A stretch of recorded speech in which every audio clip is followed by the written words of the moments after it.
Living your life with Dhamma. Learn Dhamma from the beginning was our tagline of the class, which we started in March. Now we have been conducting 6 classes already, and today is the 7th class. And also we discuss many more classes after August, I think. Yes, after August 2nd. The last day here is August 2nd. So there'll be classes happening. So I think when everything confirmed, Brother Maitan will let us know what those dates are. All right. So are there newcomers today for the first time? Huh? All are all comers. Regular students. Okay, good, good. Okay, so where we left up was Dhammapada's stanzas number 9 and 10, right? And we were talking about the robe. Finally, we ended up with the robe ceremony. That is very bad, right? That was the thing, right? That's why we have to think in that way. We were talking about who is more eligible for the robe and ended up with the robe after that, right? That's why mine is going everywhere, right? But today, we are going to talk about stanza number 10, 11, right? 11 and 12. Yeah, long story. So I'll see how to go with the story if I ask you to read. Okay. Before I read this stanza, I want to tell you that these two stanzas were given in regard to Venerable Sariputta and Moggallana and how they became monks and their story. So let us read the stanzas now together. Asare sara matino, sare cha sara dasino, te sarang nadigachanti, miccha sankappa gochara.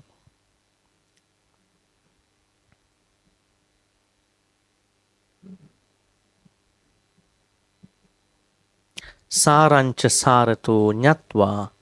How to recite that? Sarancha sarato, not natva. Pali has another nasal, nya. Nyatva. Nyatva, not natva. Then if it is natva, that you see there's a small diacritical mark above end, shouldn't be there. Sarancha sarato nyatva. Asarancha asarato. Te sarang adigachanti samma sankappa gochara. Okay. Asare sara matino, sare cha sara dasino. Now here we need to know asara and sara. What is asara? What is sara? Okay. That is the most important thing in these stanzas. This is also going to the next stanza. What is asara actually? Asara? Huh? That's a very broad, that's why the translation matters now, you know. Asara means our, whatever the needs that we have in our life. Okay, asara. What are they? We need, again we go back to clothings, food, shelter and medicine. Huh? Now Wi-Fi. Yes, yes. So when somebody comes to your house, they ask, give me the Wi-Fi password. Right? Now Wi-Fi is so most of the time. So, and here asare means those needs. Somebody wants to come inside? Maybe check. They want to come inside, they can come.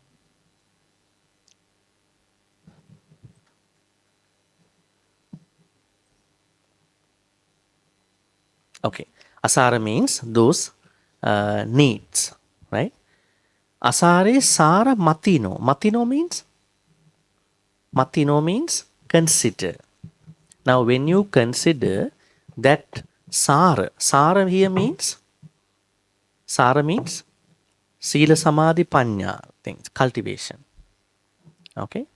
But For some people, the needs become the cultivation. Very interesting, right? Now think about somebody who is always looking after the clothings, food, medicine, shelter, thinking that this is what I want in my life. 24 hours I'm working full time. I don't want to think about anything else, right? Of course, that person finds if I make more money, I can be more comfortable. I can buy. I have the affordable to buy branded stuff, better housing, travel, better medication, insurances, right? This kind of mentality, right? Are there people like that? Yeah, majority in this world like that. They think the Sara is that. If I can continuously follow up with those four, then I think that is the Sara. Another word is essential. Those are essentials. But for Buddhism, those are non-essentials. That means it doesn't mean they are not necessary, but they are not the real essentials. Okay, we need them. The Sangha members need Chivara, Pindapata, Senasana, Gilanapacha. You also need them, right? But we don't think that those are the only things we need in our life. We just need to survive, right? And it doesn't mean that you can go for a better house. You cannot go for a better medical insurance. You can better go for a better hospital, private hospital. You cannot go and buy a very branded clothing. If you have money, go buy. Right? You don't have to go for a market to buy it, right? Just loose stuff. You have money, you can buy. And food, it doesn't mean that you have to always buy food from the street shops. Time to time you go and eat from those places also. But some people think only chasing after those branded clothings, food, such high-end food, and then medication and shelter is the only reality that they want to make happen. So that is called asare sara matino. And when it comes to sara, here sara means cultivation, sila samadhi panya. When it comes to that, they think this is not sara, this is asara, this is not very essential. What is sila? What is samadhi? What is panya? Only when I get old, I want to do it. I have to have some white hair, wrinkles, right? Then only I go to the temples and all that. Is there a problem? Is it very difficult for someone to follow the Dhamma when they get very old? It's kind of difficult, right?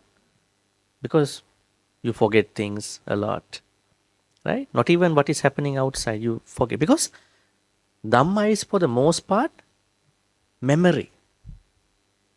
If you cannot memorize at least the relevant area of the Dhamma concept, how do you know what to do when you are struggling? Now the Pali word sati, right? What is sati? I put it like this. Sati. Sati means? Huh? That is the Western translation for sati.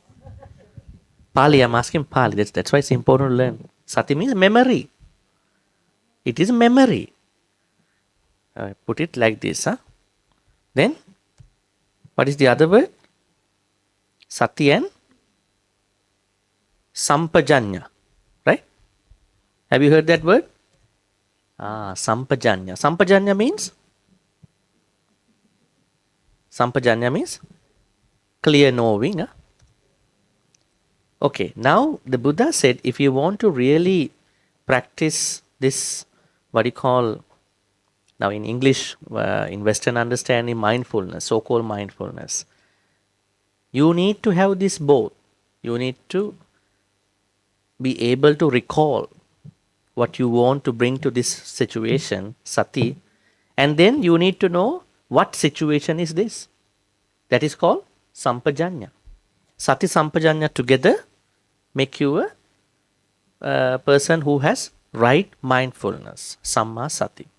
Now the problem is, what if you cannot memorize? It doesn't mean you have to memorize all the Pali words. It means you should know the most fundamental, important Dhamma concepts, such as Noble Eightfold Path, right? Four Noble Truths, and Paticca Samuppada, dependent origination. Anicca Dukkha Anatta, Tilakkana, three marks of existence. And then precept, Sila, right? So then I think better we close the door. Some distractions come. So that means Sati Sampajanya. I think it is very important to get into Dhamma a bit early in life. Don't wait until you become very old. Because when you are old, you cannot follow easily. Now those who are, you think that you are old, then don't take it as an offense, because don't think you are old. And biologically you might be, but from your heart you are young, right? But you know your problems. You don't want to share with me, but you know your problems. So then that is why it's better to catch up early. Then at least you make time to process these things, right? So Sarecha Sara Dasino means Sila Samadhi Panya. That means discipline, Sila, virtue, concentration, and wisdom seem to be very unnecessary for them, not very important for them. So they think they are asar, they are non-essential. Now what is happening to them? Because Miccha Sankappa Gochara, such people who treat non-essential to be essential, essential to be non-essential. What will happen? Why they are coming up with that kind of an understanding is because they have Miccha, wrong, Sankappa. Sankappa means Sankappa, intentions or thoughts. So what will happen? Te sarang nadigachanti. They never obtain the essential. They never obtain the cultivation part. Right? So that means in our life, we have to consider that these are essentials, these are non-essentials in our spiritual life. Okay? So I think we can discuss more about this later, but now we will get into the story. But before the story, can we go to the good one, the good side of this? Sarancha sarato nyatva asarancha asarato te sarang adigachanti samma sankappa gochara. Now here, sarancha sarato nyatva. Sarancha means essentials. What are the essentials? What are the essentials here? Sila Samadhi Panya, cultivations, right? So there is someone who would consider cultivations are cultivations. That means they are the most essentials in life. Sarang, saratu. Then asaranja, asaratu. Non-essentials are non-essentials. But they may be basic needs. But they are non-essentials. Samma sankappa gochara. Therefore, they are coming up with right intentions, thoughts. Gochara means they are vulnerable to them. And because of that, they sarang adigachanti. They obtain the essential. They obtain the most important, what really values them in their life. All right. Any questions so far about the meaning of the stanza? That means I can ask questions, right? No questions mean very well understood, right? That's why learning from the book, learning from a teacher, that's the distinguishing part. Because this English is little old English, right? But don't worry about it. I want you to look at the Pali side. So sometimes this is more exaggerated, right? Exaggerated, sometimes good, sometimes not. Because it was, I think, made in 1994. But I wanted you to look at the story and the Pali side. But translation side, don't worry, you can depend on me for that. So, yeah. All right. Then we go to the story. Okay. False values, ba. See the English words, ba. Spiritual progress and truth and you see that what kind of English is this? Very old English, right? Before internet, I think, before internet kicked in. So that's why we learn. Sometimes good to learn some English. Ba prevents, right? This is not that bar, okay, liquor shop. Bar means prevents. When you have false values, they prevent you from practicing spirituality. Okay. All right. So we have, probably we can go to reading part. So the story of monk Sariputta, which also has Venerable Moggallana too. So where are we going to start today? Maybe we're going to start from that side, the end of, yeah. Yeah, corner. You can see, right? Yes. Okay, good. While residing at Veluvana, the bamboo grove monastery in Rajagaha, the Buddha spoke these verses with reference to Sanjaya, a former teacher of the chief disciples, the Venerable Sariputta and the Venerable Moggallana, Okay. formerly Ah. Upatissa and Kolita. Okay, interesting. All right. So, Buddha was staying in the temple called Veluvanaram, right? So, that was located in Rajagaha. And, and at that time, there was a teacher called Sanjaya. Sanjaya. Sanjaya is the teacher of Venerable Sariputta and Moggallana. Okay.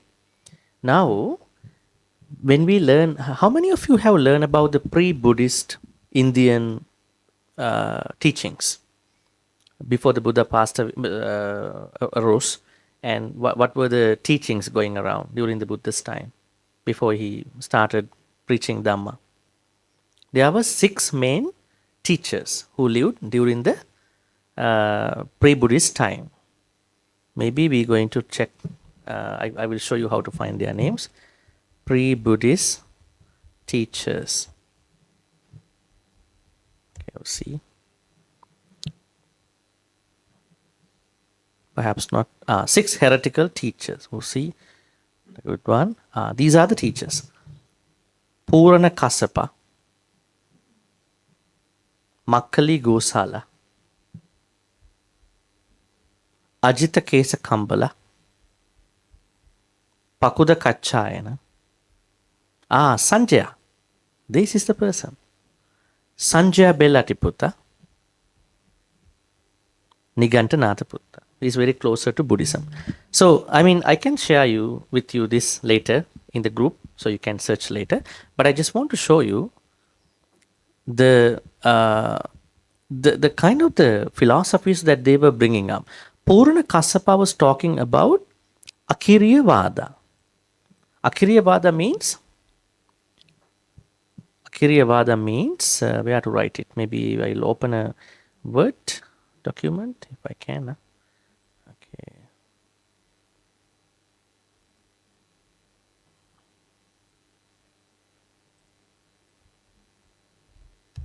You can see, right?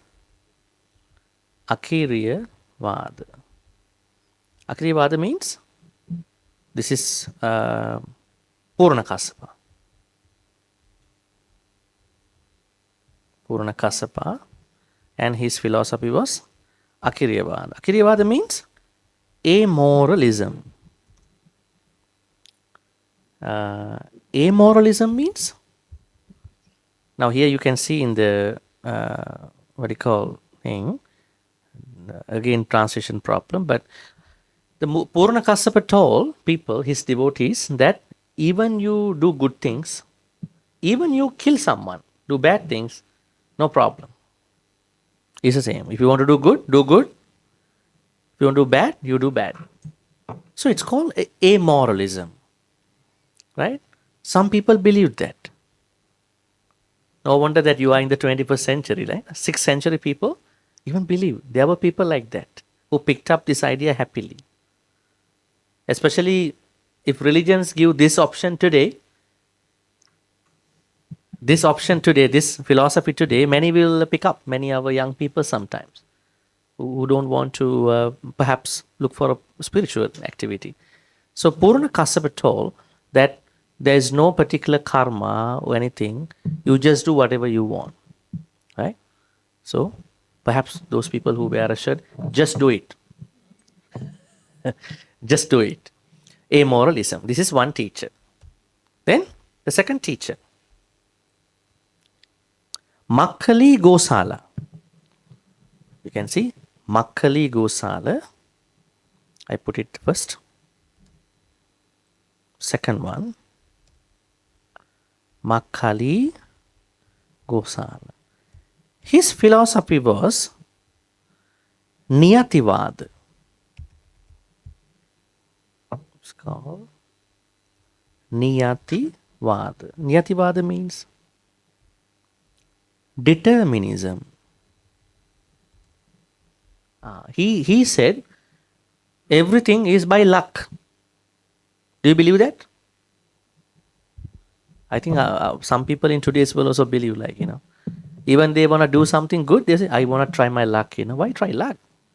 You have capacity to do it. Don't try luck. Say you have courage, effort. So during that time, this teacher, Makkali Gosala, said, everything is determined. Even you do good things, nothing will be changed. Because everything is already decided by some kind of God or something like that. Niyativad is called determinism. These are a bit philosophical words, but I think it's better you learn them too, right? So you know what it means. That is Makkali Gosala.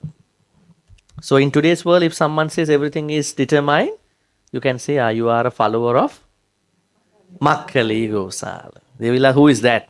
Your teacher. Right? Makkali Gosala. And then the third one, Ajita Kesa Kambala. You can see this teacher presented a fanatic form of materialism similar to Charvaka, nihilist. Okay. Akiriyavada. Put it this way. Ajita Kesa Kambala. And his philosophy is Akiriyavada. Akiriyavada means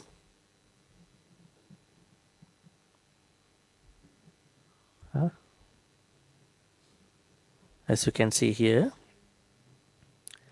there is no karma. See, there is no dana, there is no mother, there is no father, right? Actually, this is exactly the opposite of the right view, right? He said, no karma. Now, the previous one said there are karmas, but they all are determined. You cannot change your karma. But this one says no karma at all. No mother, no father, no dana. It's completely a nihilism, materialism, very materialistic. Right? And the fourth one, Pakuda Kachayana. Okay, Pakuda Kachayana, the fourth one.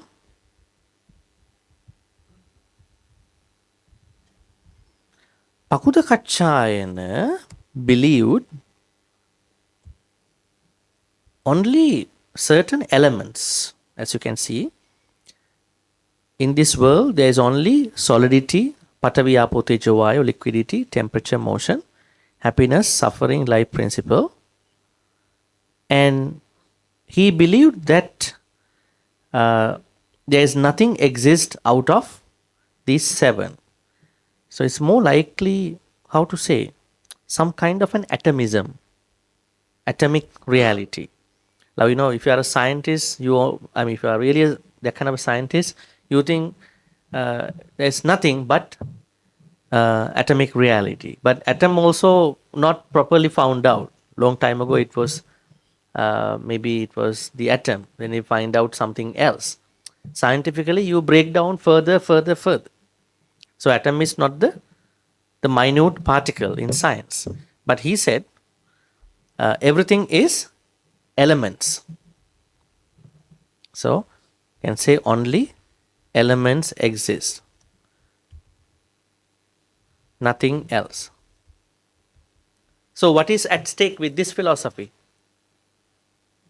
What is at stake with this philosophy? Anything that cannot be seen through particle will be in trouble, right? In this whole universe, there are many things that we cannot see through our eyes. Non-humans, even karma. So how you bring them into elements? So it's like a very too much scientific perspective. Like, I only believe what I can see. Then we have to understand. That means you can see everything, right? Your capacity to see. So Pakuta Kachayana said, only what you can see is real. If there's anything you cannot see, is unreal. Do we have people like that? We have such people in our society. They become too scientific. They say, I don't believe hells and heaven until NASA finds them. Why NASA? NASA will find them. Don't know whether they find or not. But they want evidences all the time. Right? Pakuta Kachayana was only talking material, elements. And the fifth one is going to be Sanjaya, the one we are talking today. Bellatiputta. Sanjay Bellatiputta was following a philosophy called Amara Vikepa. I will tell you the meaning. Amara Vikepavad. Amara Vikepavad means escapism. That means if people ask him, can we go to the, information here? Now, see the questions here. Is there an other world, next world? Is there this world? Maybe the both. Are there beings who are reborn, spontaneously? Spontaneous means without mother, father involvement. When anybody asks a very philosophical question, you know what he says? I have no idea that this is like this. I have no idea that this is like that. I have no idea that this is otherwise. I don't say it is not. I don't say that is not so. So he is using escapism to answer. Right? He never say he doesn't know. He is not particular about doesn't know, but he is trying to escape from all the question. It's like, it is said in the suttas, his philosophy is like catching an eel. Is it easy to catch an eel? Very slippery fish, right? So, to get an answer from him is like catching an eel. So, every time people think about Sanjay Bellatiputta, eel kind of answer. Right? So Venerable Sariputta, Moggallana were his students before the Buddha. Right? But the problem is, people like his ideas. Right? People like, because they don't have to find answers, they can rationally discard the questions. The last one is called Nigantanatha Buddha. Nigantanatha Buddha, what was his philosophy? You can go back here. Nigantanatha Buddha. Jainism, Jainism, but for the most part, his main idea is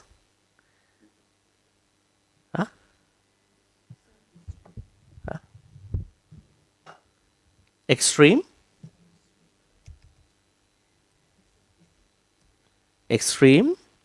asceticism, we can say like that.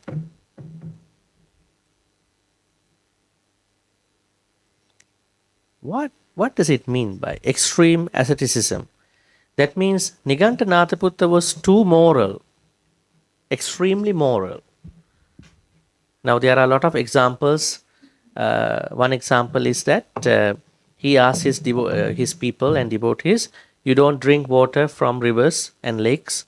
You have to draw the water and then boil them and then drink water, so you are clear off those tiny beings. But they didn't know that when you are boiling, you are killing those animals. Yes, that is one example. And they were having what you call, especially even vegetarianism. They were practicing a very extreme vegetarianism as well. They even didn't eat the what you call. There's a part English word for that, lacto. They even practiced lacto vegetarianism. They even did. Yes, they believed so. Yeah, yeah. So the Buddha said that his philosophy, the elements are good, but he's too extreme. Right? Now, especially when you run a temple, if you become very extreme, you cannot run the temple, right? Because we are running with the community, right? So we have to always go by the majority's interest, right? So that way, Nigantanatha Buddha is the sixth teacher. Now we are talking Sanjay Bellatti Buddha, right? Okay, so then the next para will be read by the one next to her in the back. Yes. Before the Buddha appeared in the world, there were two Brahma villages not far from the Rajagaha. Brahmana villages not far from Rajagaha named Upatissa village and Kolita village. One day, a Brahmana's wife named Rupasari, who lived in Upatissa village, conceived a child. And on the same day, a Brahmin's wife named Mogali, who lived in Kolita village, likewise conceived a child in her womb. We are told that for 7 generations, these two families had been firmly knit and bound together in the bond of friendship. They performed the protection of the embryo for the two expectant mother on the same day. On the expiration of 10 lunar months, both women gave birth to sons. Okay, now this is about Arahant Sariputta's mother and Arahant Moggallana's mother. I think it's a long story, so we just need to know that they are Brahmins. Brahmins means they are from the higher caste, even higher than the Buddha. The Buddha is from Kshatriya caste. They are higher than the Buddha's caste at that time. So what happened with lot of ceremonies, both mothers, they gave birth to two beautiful sons. Okay, and then the next one will be read by on the day. On the day appointed for the name of the children, they gave the name Upatissa to the son of the Brahmin woman, whose name was Sari, because he was the son of the principal family in the Upatissa village. To the other boy, because he was the son of the principal family in Kolita village, they gave the name Kolita. As they grew up, both boys attained the highest proficiency in all the arts and sciences. Whenever the youth Upatissa went to the river or the garden to enjoy himself, 500 golden litters accompanied him. 500 chariots drawn by thoroughbreds accompanied the youth Kolita. The two youths had retinues of 500 boys apiece. Okay, so these are very good young memories for those of those two boys, right? They were very educated. At the same time, they enjoyed nature, right, and all that. And then we go to the next para. Now there is a festival celebrated every year in Rajagaha, which goes by the name of Mountaintop Festival. A coach for the two youths was set up in one place, and the two youths sat together and witnessed the passing show. When there was occasion to laugh, they laughed. When there was occasion to weep, they wept. When it was time to give alms, they give alms. In this way, they witnessed the festivals for several days. But one day, when they had grown wiser, there was no laugh when they might have laughter. As on preceding day, There were no tears when they might have wept, and when their arms were sought, they gave no alms. Okay, now what happened? There comes a time that a celebration, the celebration name is given in many books as Girajja Samajja. This is the name of the it's a carnival, Girajja Samajja.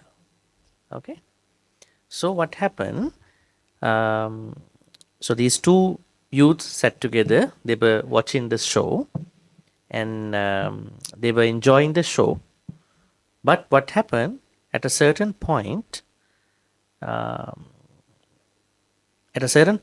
They were becoming frustrated about the event because of what's happening. Now, they have been going to this carnival every year, this Girajja Samaja carnival, to see it. But one day when they had grown wiser, there was no laugh when they might have laughed. As on preceding days, there were no tears when they might have wept. And when their arms were sore, they gave no alms. So things are getting a little bit frustrated in the ways. All right, so we will go to the next para. The following thought.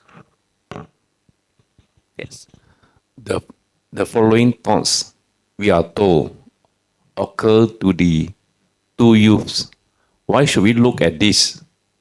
Before 100 years have passed, all these people who have gone hence and will no more be seen.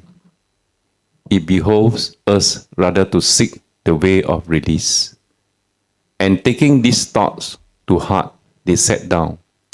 Then Kolita said to Upatissa, "Friend Upatissa, you do not appear to be pleased and delighted, as on previous days. Nay, rather, you are afflicted with melancholy. What is in your mind? Friend Kolita, I sit thinking, there is no lasting satisfaction in looking upon these folk. It is all unprofitable. It behoves me rather to seek the way of release for myself. But why are you melancholy? Kolita said the same thing. When Upatissa discovered that Kolita's thoughts were one with his own, he said, both of us have had a happy thought. It behoves us both to seek the way of release and to retire from the world together. Under what teacher shall we retire from the world? Okay, great. Now, this shows how they were having the discussion about the frustration. So, now they were thinking that in 100 years of time, all these people will have passed away. So, it is suitable for us to seek for the release. What is the release here? Liberation. Why? What is the connection between happiness and liberation? That is a very good question, right? Now, why? Now, they want to be really happy, truly happy. Carnival was the best place for them to be happy earlier. But now, why they are connecting it to the release, liberation? There's no lasting joy. There is a joy. Of course, if there's no joy, people don't go for those things, right? Of course, there's a joy. In Buddhism, the Buddha says the joy is very little. Appasada, no, all joys are fleeting, but that joy is appasada, little value. Little value means compared to that joy, liberation joy, this is very little, short term, right? Sometimes we normal people do a lot of things to cover their loneliness, but then they will feel they become more empty, emptier and emptier. They think they can be happy, right? So that's why they understood that this doesn't seem long-term sustainable. So, aren't you? And melancholy means that, frustration. And then what happened? It is suitable for both of us to look for that liberation. But they have no single idea about Buddha, Nibbana or anything, right? And the teacher that they are associating for long term also talking not to think about a specific answer. If they go and ask a question from the teacher, it may not be always oscillating. Actually, he's skipping, but he doesn't give a particular answer, right? Okay. Now they are thinking, under what teacher shall we retire from the world? I think most of you might have retired already in your life. Now these people want to retire from the world. You retire from the company. But now they want to retire from the world. Can you? What does it mean by retiring from the world? World here means 5 aggregates. Panchakanda. I don't think you are retired from Panchakanda yet. Right? Yeah? How to retire from Panchakanda? 5 aggregates. Rupa, Vedana, Sanya, Sankhara, Vijnana. Right? That retirement is a company retirement. It's not this retirement. Now they want to retire. Okay. And the next person? Yes. Now at this time, a wandering ascetic named Sanjaya entered the city of Rajagaha, accompanied by a large retinue of wandering ascetics. We will retire from the world and become monks under Sanjaya, said Upatissa and Kolita. So they dismissed 500 retainers, saying to them, "Take the litters and the chariots and go." And together with the remaining 500, retired from the world and become monks under Sanjaya. From the day these 2 youths retired from the world and become monks under Sanjaya, Sanjaya reached the pinnacle of gain and renown. In but a few days, they had passed the bounds of Sanjaya's teaching. Therefore, they asked him, "Teacher, this is all the religious truth you know, or is there something more besides? This is all there is. You know all." okay, now the story here teaches us, still they haven't met the Sanjaya, right? Now they found the Sanjaya. Actually, some stories say they already were followers of Sanjaya. After the carnival, they went to see somebody else. But anyway, these are, sometimes the stories have different versions. But anyway, now at that point, at that time, they were able to find out Sanjaya. Okay? And then under him they studied. And he was a very famous teacher at that time. All these 6 teachers are very famous. So what happened? They learn very fast. Now when you see there are some students, they are very slow learners.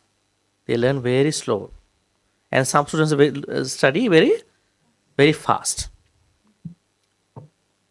Sometimes when you study very fast, you cannot process also. Right? It's like buying fast food and eating fast. Right? So you need to take some time, right?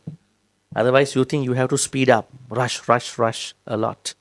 So then what happened? They asked from Sanjaya Belatiputta, after he discussed and taught them the escapism, is this the only thing you know? Is there anything else? Yeah, that's everything. I know everything and you knew everything at the moment. Right?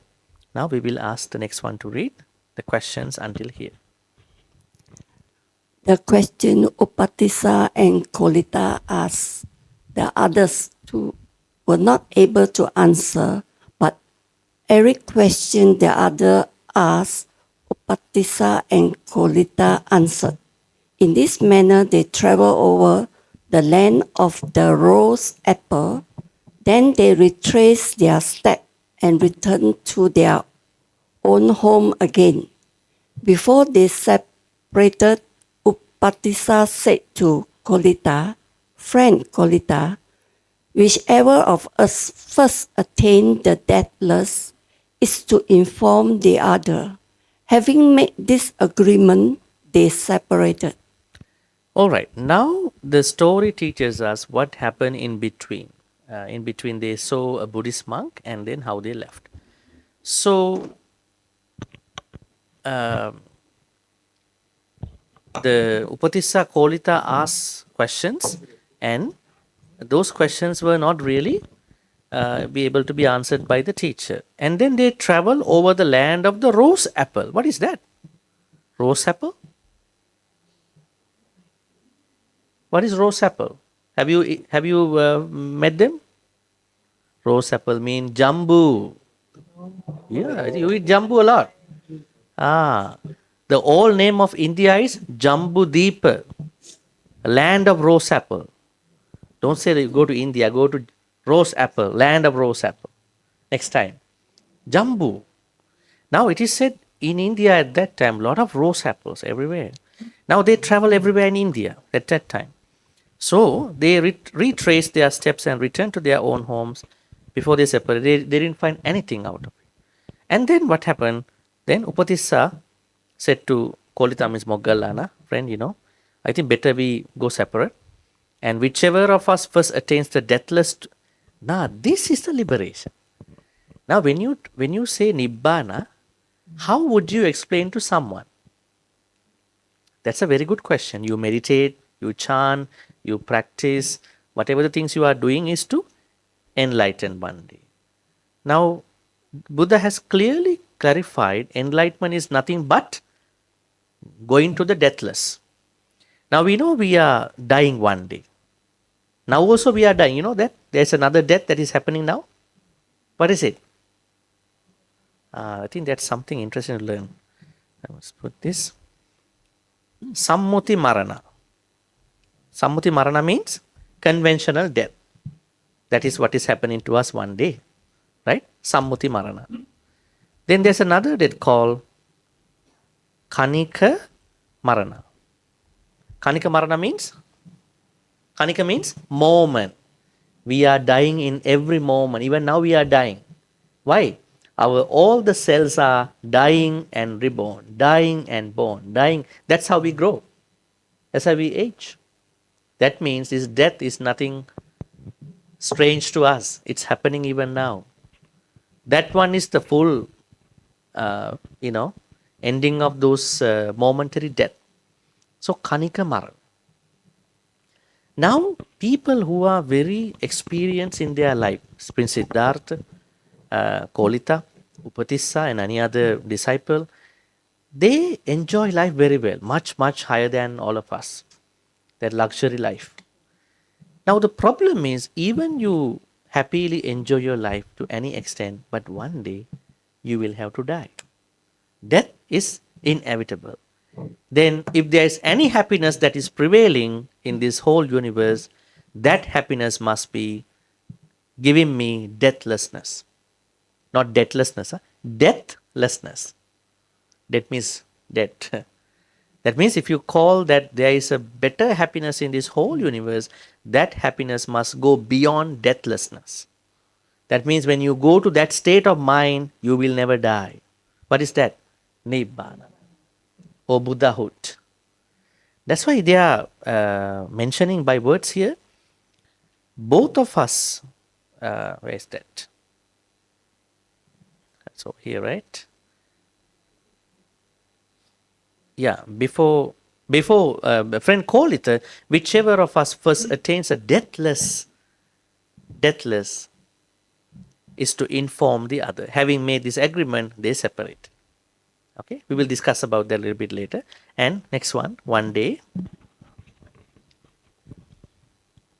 One day, the wandering ascetic Upatissa saw the monk, Asaji.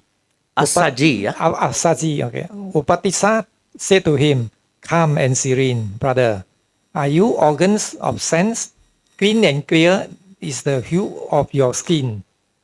For those sake, brother, did you retire from the world?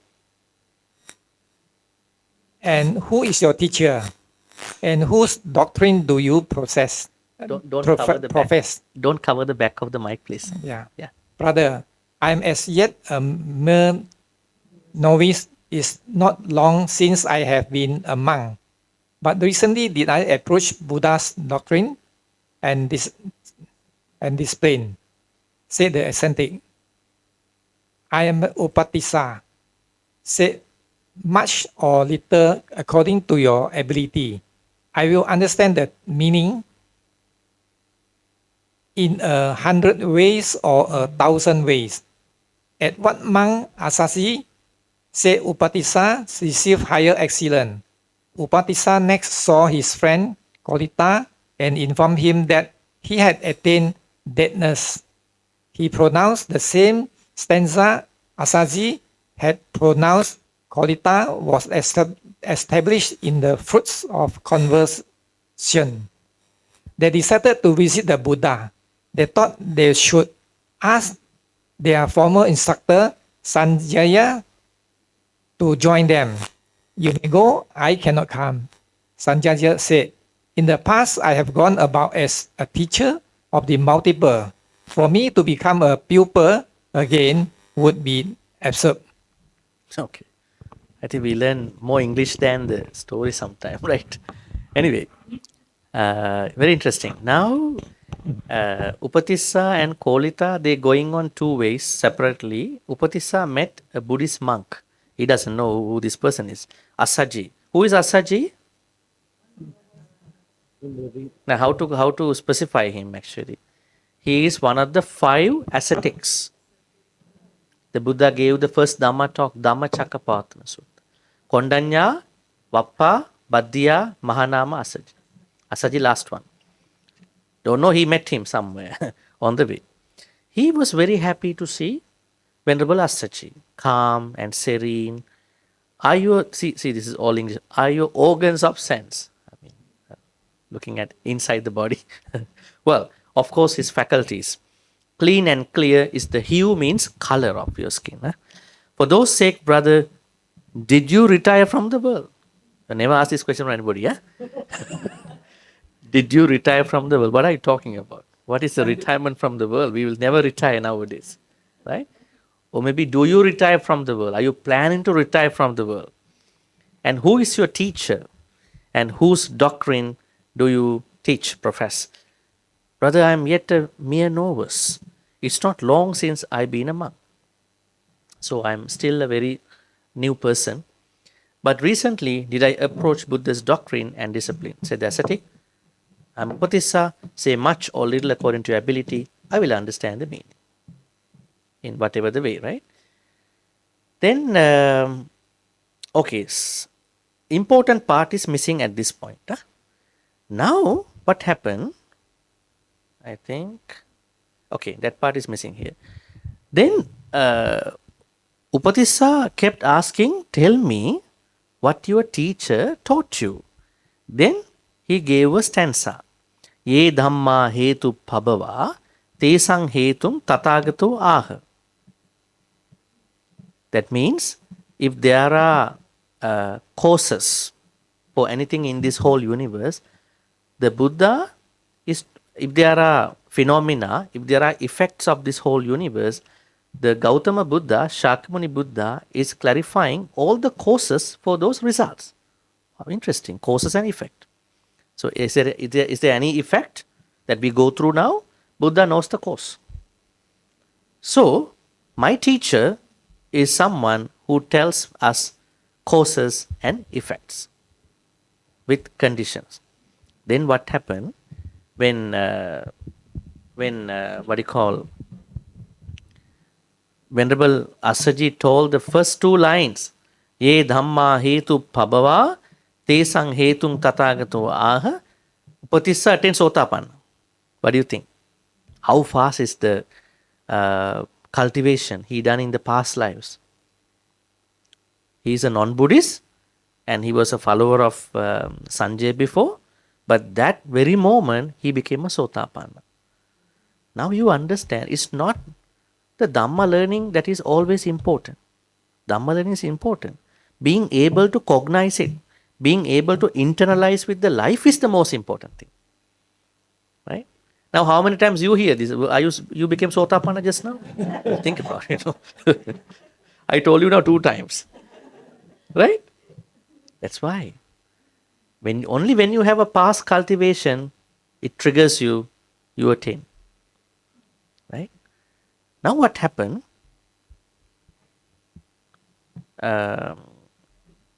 He met, now Upatissa went to see his friend Kolita. He told, I met someone called Asaji. He's a monk. And he told me this stanza. I also want to share with you.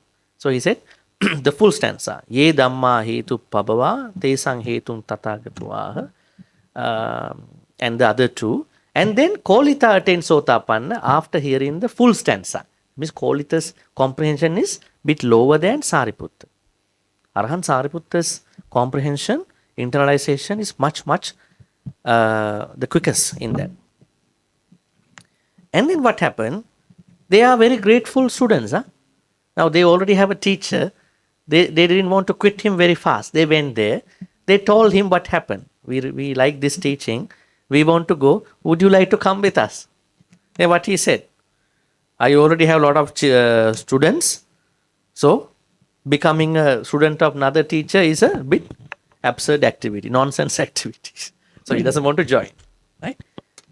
Interesting. They are very grateful students. They didn't change the teachers. Right? They went to tell the teacher, we found something more sensible to us, more making sense. We just want to share with you. But we want to go see the teacher. Right? And then the next one. Okay. Yes. Do not add trust teacher. What Tissa says. Teacher, from the moment of the Buddha appearance in the world, the populace had adored him. Let us also go there. What do you intend to do now? Sanjaya replied, friends, which are more numerous in this world, the stupid or the wise? Teacher, the stupid are many, the wise are few. Sanjaya said, well, then friends, let the wise go to the wise monk Gautama, and let the stupid come to me. Come to stupid me. Upatissa and Kolita depart. About 250 wandering ascetics of Sanjaya groups also joined the two friends. Okay, teacher also want to make it as a joke, right? He wants to stay to his own idea, but he wanted to defend it in a joking way, nice way. He said, unwise people, let the unwise people be with me. And yes, Upatissa, and then 250 other students also joined with them, right? They also felt that this teacher may be the one that we want to learn. Okay. And then the last para will be read by the next. Then Kolita and Upatissa saw the Buddha and became his chief disciples. Upatissa became Sariputta and Kolita became Moggallana. They informed the Buddha how Sanjaya would not come to see the Buddha. Now you understand from the two stanzas we are learning here, Sanjaya represents the first version. Because he was considering the four types of needs are the essentials. Other than that, because he also found out Buddhism in a way. And then the second stanza, the last stanza, is representing Upatissa and Kolita. This is what the Buddha teaches here. Okay, now we are going to see. Okay, we will ask someone to read this one too, the commentary part. Who will be reading this part? Maybe this side, right? Anyway, yeah. Yeah, here. She knew it already, so yes, here. Yeah. You are a little bit confused, huh? So, okay. This pair of verses stresses the importance of a proper sense of values, which is essential to the practice of the spiritual path. Our sense of values is what gives direction to our lives. The purity and richness of our lives depend on our sense of values. In fact, our judgment of superiority and inferiority and our happiness and sense of achievement are also dependent on these sense of values. Those who have a wrong understanding of values have wrong aspirations and they never attain the true riches of life. Interesting. Another very interesting way to look at the whole idea of the Sara Asara is values. Values. So how do we perceive values? What are the values we are carrying now at this time in our life? Right? So the values that are essential to the spiritual practice, values that are non-essential to the spiritual practice are the ones that we are talking here. Now, can we go back again? Now, we have to analyze the two stanzas now. Sara, Asara. What do you think about the spiritual values that you are carrying? What are your spiritual values? What should be your spiritual values? They should be your cultivations. Right? When someone asks, what are your spiritual values?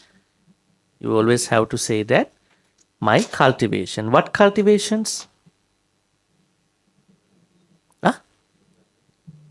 No. We are talking a very broad category at this point, not one specific thing. Huh? Sila, Samadhi, Panya. Awareness is part of it. Dana is part of it. Meditation is part of it. Chanting is a part of it. Everything is a part of it. Our broad category, someone asks, what are your spiritual values as a Buddhist? How would you answer that question? Cultivations.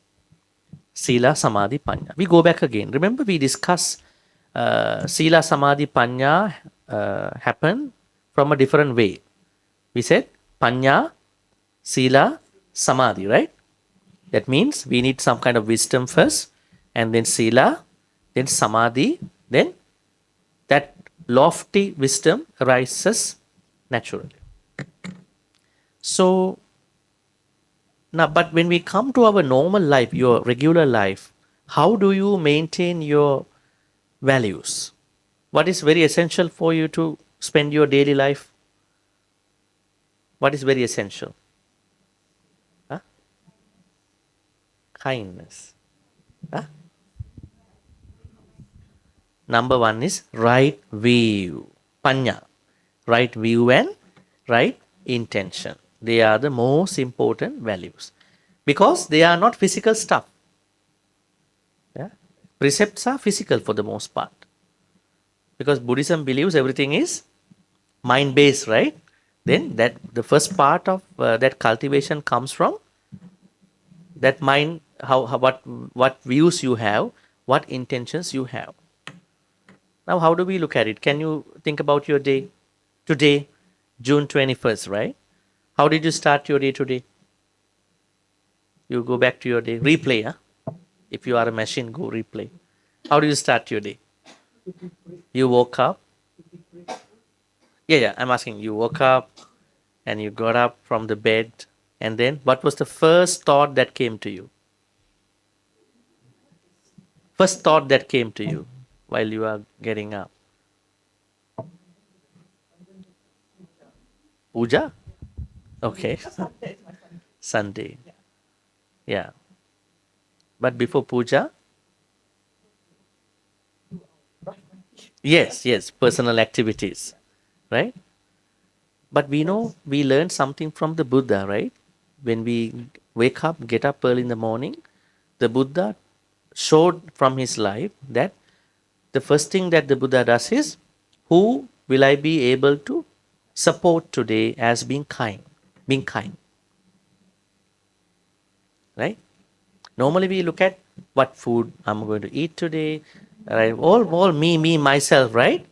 So that is not a good way to start the day, right? Not a good way to start the day. So that means you are going to think about something that you can do to other people. We learn from the Buddha, right? Now the problem is, how are you going to come up with that thought? That's the problem. I'm trying to bring right view now. In order for you to come up with that first thought that I need to be kind to someone, how is it possible for you to come to that thought? Only when you have right view. Right view, right view. Right view tells us what you're supposed to do. Okay, that's why I try to say that. Yeah. Right view means believing in 10 things. Believing in 10 things. 10 things. Yeah. I think that means we have to go back to ABC now. Let me help you, right? Let's see. This is the right view. Okay. I thought you knew it, but anyway. So, this one. You can see, I cannot make it a little bigger. You can see that unenlightened people and enlightened people, don't look at the enlightened person's version. In unenlightened people, most of us have to practice 10 things. They are in this second category. There is merit in giving dana. So you have to believe in these 10 things. Believe. You have to adjust your views. Okay, so there is merit in giving dana. Number one, you have to believe in it, adjust your views for that. There's the merit, good karma in giving bigger dana, like your Sangika dana coming up. There's merit in small, sometimes you cannot afford to give a lot, so give small dana also. There are merits. And there are results from good and bad action, that means believing in karma. Treating your mother as a special person, treating your father as a special person, believing that you are in the sansara now here, believing that because of the sansara you will be going to another life, believing that there are beings who are reborn spontaneously, that means without mother father's involvement, like hells and heavens, and believing that there are wise people who you can depend on for your spiritual journey. Now, your attitudes, your views, perspectives that you are having every day must be friendly with these 10. Then you have right view. Okay? Huh? I thought you knew it earlier. That's the problem, right? That's why every time I say right view, you are like this. What is this? So, so I'm going to definitely. This is the starting point. The sutta is Majjhima Nikaya 117. Now I'm going back here.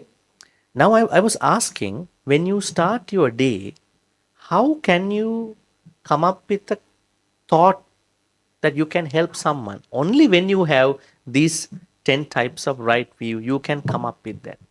Otherwise, it's very difficult for you to be in that position. Otherwise, what will happen? I, me, myself, stuff, other things that are coming to my mind, right? So this way, even if you look at your day, how to spend the day closer to the Dhamma, that will only happen in as much how you practice, how you understand the right view, and also right intentions. What are the right intentions? There are 3 right intentions. Nekkhamma sankappa, thoughts of renunciation, because normally what we have is karma sankappa. We're looking for more karmas. We are not satisfied one karma, right? And second is intentions of not destroying other people. That also must have to come to you every day. What is that? Not destroying anybody with regard to physical aspect, also emotional aspects, even their character. Even in today's online world, someone can destroy someone by commenting somebody badly. So you are careful about not destroying anybody like that. That's the second intention. Third intention is not having any intention about not bullying other people, torturing other people. Are there bullies in the world? A lot of bullies, right?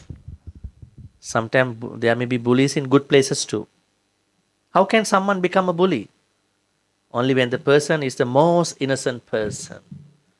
The strong people going to bully that person. It can happen in a Buddhist place too. That's why we have to be careful. Are we really torturing someone with our speech, with our actions, with our thoughts? So now when you have the right intentions of renunciation, nekkhamma sankappa, then avyapada sankappa, intentions of not destroying other people, mentally, physically, emotionally, even online, character-wise, and avihimsa sankappa, intention of not bullying other people, then only you are having the wisdom with right view. Then you can come up with all the positive, wholesome thoughts naturally. I'm talking naturally. Otherwise, you have to go to a temple to get all these thoughts. Go see the Buddha, see the monks, get the blessings. So once you left the temple, you become the monstrous version, evil version of you, right? That's why I'm saying that you don't have to depend on anything. Of course, you can go to the temple, but you have to depend on yourself. Normally, in your normal life, you would like to depend on yourself. Finances, everything, right? Spiritually also, ideally speaking, you should depend on yourself. Don't depend on anybody. Get the guidance. So how to depend on yourself? You must have right view, right intention. Then the sila comes to you nicely, automatically. Samma vacha, right speech. right action, samma kammanta, samma your job also, the way how you earn money will also become ethical. Then the mind can concentrate very easily, meditate very easily. But there are people who don't do the first two, directly jump into meditation. And they are asking, why I am not a Sotapanna yet? because you haven't started from the right place. Right?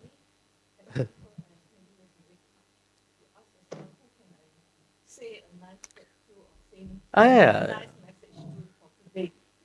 Not even that. I mean, I was talking about Buddha's kindness, but we can innovate. Like, let's say, how to talk to someone that I know in my family or kindly. Very interesting. What I'm saying is that if you don't have that right view, right intent, you cannot do that. It is coming along those lines. Otherwise, you can become very artificial. Right? So you can innovate how to talk to someone kindly, how to support someone, maybe how to spend some extra time for somebody's activity, right? Things like that. You can innovate. Okay, I think we are almost at the end. Now, let us take a few minutes for any questions that you may have along what we have been discussing today about values. What values should we prioritize on? The values about cultivation must be prioritized. Values about basic needs are necessary, but they should not be too prioritized. This is our learning today. So any questions, please raise your hand. Brother Tan will give the mic to you.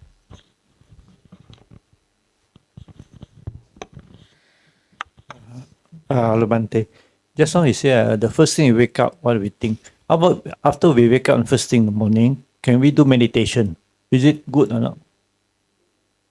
No, it's a good thing. It's a good thing. So we But consider after meditation, how would you think that you would start the day? after meditation. No, after meditate, you said you want to meditate. Yeah. Right? I'm asking, after meditation, how would you do things?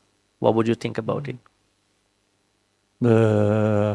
After Will you meditation, carry a positive mind, like a wholesome mind, to the next activities too? Yeah. Or positivity also ends at the end of the meditation? No. How does it work actually? After meditation, then we go this one lah. This The one means bathroom, the wash out Bathroom. everything. Yeah. Wash out everything. Then only they do some chanting. This is the thing. I think it's a very good thing that you are bringing up. Actually, what I am saying is not a particular activity. A lot of people think that when they get up early in the morning, they should do a certain technical activity like a meditation. Or it's a good thing. Outside. What I am saying is that what is more important is what you carry in your perspective in the morning, during the day. Right? So, there are so many things that you can think about. That means I'm saying your wholesome thoughts should not end in a small activity in the morning. Meditation is good. But let's say you practice, what meditation you practice? A metta meditation. So, do you carry metta to the rest of the day? Or it is ending in that 5 minutes, 10 minutes in the morning before the washroom? That's the thing. What I am saying is that if you practice metta, you have to bring metta attitude towards other people, work, on the road, everything. That is the ideal one. Otherwise, metta is a very mechanical, may I be well, happy, peaceful, may no harm come to me, ends, and you become the monstrous person after that, Your metta ends. So I'm trying to say that you should be able to carry that meditation as an attitude, as a view towards how you talk, how you respond to others, how you work, and to those activities. That is the ideal way. I'm telling you, it only happens when you have right view. Otherwise, very difficult. That was what I was trying to say. And you have a question? Okay. What you are saying. Okay.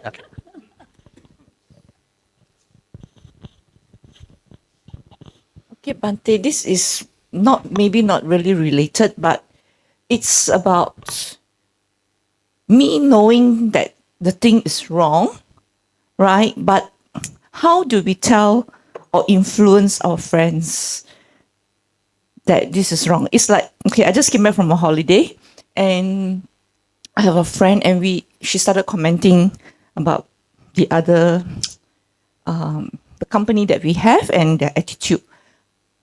It's not a positive comment, and I know it's not nice, although it's true, but how do we stop this type of comment without being religious or seem to be religious or what? But the right way to advise the person to avoid making these negative comments, even though it's true. Okay. So not only you, we also sometimes are told by others about other people's problems. Sometimes they are true. They are very factual. But now we feel commenting on that thing, giving my attitude towards that particular thing creates more problem. There's no benefit coming up from it. Yes, but what he or she is saying is true in a sense. But if we add our own opinion, perhaps there are other problems too. They will quote us also to somebody. That is another problem. Second thing is that when someone is complaining, if you understand that you don't have to comment, better you simply acknowledge and you hear it and you silently process that. And you now you're asking how to help that person stop it. Yeah. This is your question. If you are very vocal about it, person might say, why don't you understand there's a problem? You're also working like me. She or he will push you to be a part of that conversation. So without commenting on that, you are simply acknowledging, yes, I understand. But you show that person, I'm not interested in continuing this conversation. So the person will be a little bit discouraged next time to bring the same thing. If you have processed the same thing earlier, that's why she is bringing to you the same thing. If you have also be a part of that kind of a conversation, your friends will keep telling you. But if you show no interest, but you acknowledge simply, that person will direct it to somebody else. So now both are happening. But to me is that, yes, that would stop the person from bringing it up to you. But I think the next step I want to try to do is that to help the person understand that, there is no benefit to say those things, even though it's true. But, it doesn't benefit us to be make bad comments about the person, even though it's true. Right? If you cannot say it, to me is that if you cannot say something nice, then let's just avoid saying the bad things. You want to tell that person it is better you don't do this. Yeah. Okay, something like that. Yeah. Well, that is a little bit careful thing to do. Normally, people don't like to acknowledge these things right away.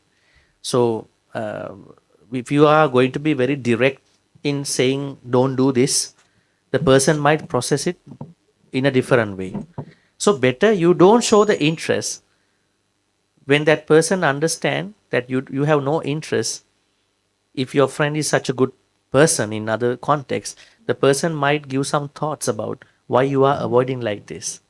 That itself be the motivation for her or him to kind of understand that particular matter. Don't try to change people, because change people in a nice motivation way.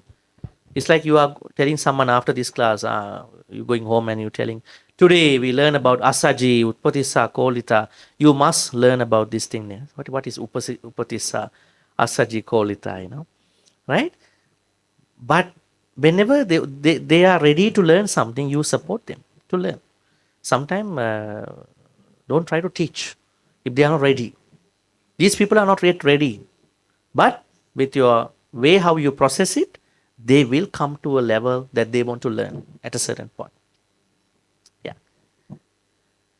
All right. We can take one more question. I think you have a question? Okay. I don't have a question, but I want to add something on that, because first of all, we are talking about the right intention, right view, right? So applying this to this situation, to just leave the person, avoiding the person, yes, it may stop the kind of toxic environment, but it may not solve the issues because you are not helping the person or the other person who was actually bad word, right? Bad mouth. So, with the right intention, will that be appropriate if, let's say, under this situation, let's say the other person was very stubborn, dominating in a meeting. So your friend is telling you that the person is actually so stubborn and then couldn't even listen to others in the meeting. So can we actually together, because the friend is sharing with you because she trusts you. She may not be wrong. She is telling the truth. And that's what happened. So will it be actually a right, good intention kind of action for us, for me, for example, in this situation, to suggest what can we do in the next meeting to actually let her know very softly that this is not the right way to move forward because we are working together. If we are avoiding, we are not actually finding a solution to the dynamic of the team. So I feel that avoiding may be a bit of like not dealing with the right intention too, because you are trying to avoid, but you know that something is still wrong there and it will still be on and on like that. So my question here is, if we actually having the right intention to solve it in a way that is more subtle, ideally, will that be the best way? Well, you didn't share the severity of the thing that your friend was sharing. So that's why I was thinking that she was oversharing things. Factual things are oversharing. But as you say, if it is something really very important matter, and if you work with that particular person, you said she's from another company, right? Actually, we are just on holiday. It's just that the Okay. person's attitude is Okay. not nice. Although my friend is stating a fact, but I feel like, and I also noticed the same thing. I do agree. It's just that after coming for, Buddhist teaching and that kind of things, it's just that I feel if we have nothing, even though it's truthful, but there's no gain from it because it's really saying unpleasant things about a person, rather than saying that we should just forget about it. I mean, you can mention once and then just don't no longer carry on with it and then just move on, rather than bringing it up again and again. No, How to stop that kind of thing? Yes. But looking at what you said, if it is a constructive thing that she's sharing, that is a different scenario. But if it is a personal attack, insult, unnecessary sharing, right, that is not really supporting anything, then I think you can follow what we earlier discussed. So I think it depends on what she is sharing, what is being shared at that point, right? Actually, sometimes there are people who are sharing things with us just because they really care about us, right? There was somebody who is planning something against you. I just tell you, you and me only, right? right, right. So it's an information, right? Kind of intelligence to you, because she cannot talk, he cannot talk. At that point, you acknowledge, but you don't know the facts about that thing. But you can work accordingly. But if there's someone who is insulting someone as a character, there's no purpose, there's nothing to add, just always negative about everybody, then you can follow the first thing that I share. Just simply acknowledge.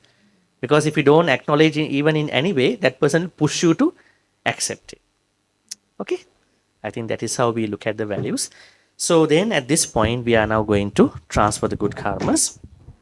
May all the good karmas that we've been making today, by learning what is essential to our spiritual values, what is not essential to the spiritual values, and all these teachings, we transferred to all departed ones who passed away in the name of all of us. May they be well and happy. May they attain the supreme bliss of Nibbana. Sadhu, sadhu, sadhu. Idang me nyati nang hutu sukita huntu nyatayu. Idam me nyati nang hotu sukita huntu nyatayu. Idam me nyati nang hotu sukita huntu nyatayu. May Deva, Naga, Mahidika receive all these good karmas. May they be well and happy. May they protect and bless all of us for good health, quality of life, prosperity, safety, and happiness. May Deva, Naga, Mahidika also attain the supreme bliss of Nibbana. Sadhu, sadhu, sadhu. Ittavatacha amhehi sambatang punya sangpadang sabbe deva anumodantu sabba sangpatti siddhya Ettavata cha amhehi sambatang punya. Sabbe bhuta anumodantu sabba patti siddhya. Ettavata cha amhehi sambatang punya sangpadang. Sabbe satta sabba patti siddhya. Akasatta cha bummatta deva naga mahindika. Punyantang anumoditva chirang rakhang tu sasanang. Akasatta cha bummatta deva naga mahindika. Punyantang anumoditva chirang rakha tudesana. Akasatta cha bummatta devanaga mahindika. Punyantang anumoditva chirang rakhang tumang parang. Chirang rakhang tutvan sadati. Next is Dhammavish. May we always be surrounded with Kalyana Mitas, noble friends who have more saddha, trust about the Buddha Dhamma Sangha, sila, virtues, chaga, generosity, and panya, wisdom. At the same time, may we also become Kalyana Mitas to any sentient being that we meet in our sansaric life till we attain Nibbana. Imina punya kammena mame bala samagamo satang samagamo hotu yava nibbana patya. Finally, may all the good karmas we be making today by learning those two stanzas about values, how to prioritize real values, how to give up, how to less prioritize values that are not very important, but still we have to keep up, survive in certain sense. Today, with these two stanzas, be supportive and helpful for all of us to attain the supreme bliss of Nibbana. Sadhu, sadhu, sadhu.